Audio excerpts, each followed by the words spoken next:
काही झाडाचं खोड आहे ते खोड सगळ्याला माहिती कुठं होतं, कसं होतं, कशा परिस्थितीत होतं. मात्र सगळ्यांची एकीचं बळ सगळ्यांचं, त्यामध्ये परिसर स्वच्छ झालाच. मात्र ते काही आडव्याला पडलं झाडाचं खोड आहे त्याला आपण देवाच्या रूपामध्ये बसवलं आहे.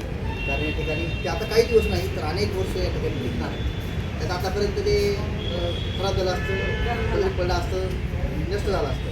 मात्र सगळ्यांच्या कष्टानं, सगळ्यांच्या मेहनतीनं नक्कीच उभं राहिले.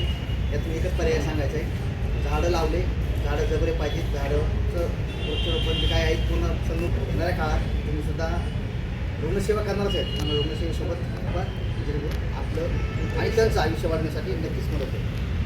थँक्यू.